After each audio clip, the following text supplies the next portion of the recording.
नमस्कार, मैं हूं आपके साथ मेनका चौधरी। बात म्यांमार की कर लेते हैं, जो सदी की सबसे बड़ी तबाही को झेल रहा है। शुक्रवार को म्यांमार में भूकंप आया।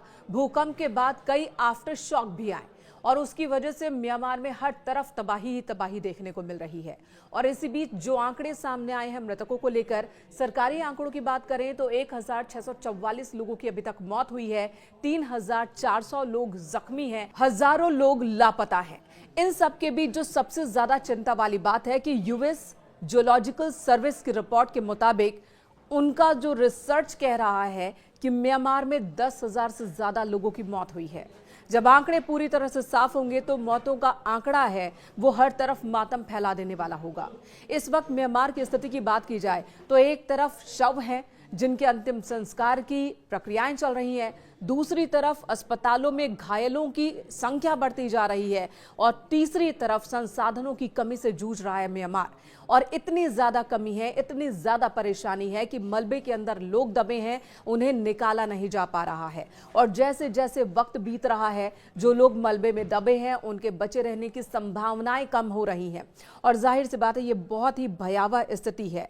भूविज्ञान से जुड़ी घटनाओं का पूर्वानुमान करने वाली अमेरिकी सेवा के मुताबिक म्यांमार में इस भूकंप में मारे गए लोगों की संख्या 10,000 तक पहुंच सकती है।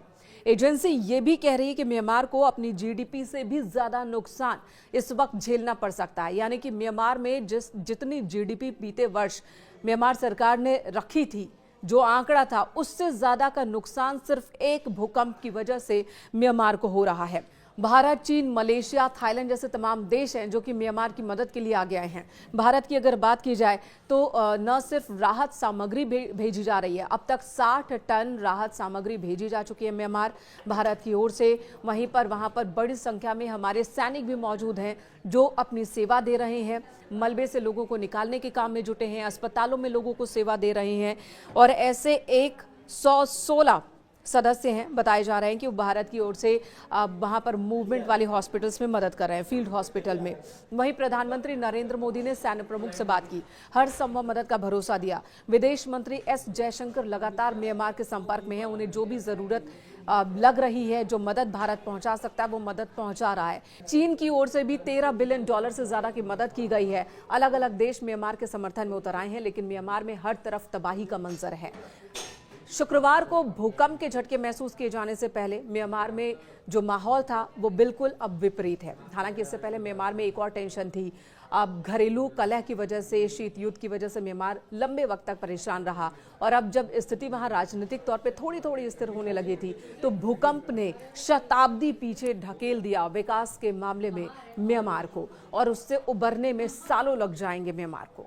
और इसी बीच वैज्ञानिकों ने जो और डराने वाली बात कही है कि 7.7 की तीव्रता से शुक्रवार को जो भूकंप आया उसके बाद आफ्टर शॉक्स आते रहेंगे, क्योंकि इस वक्त जमीन के नीचे बहुत उथल पुथल चल रही है।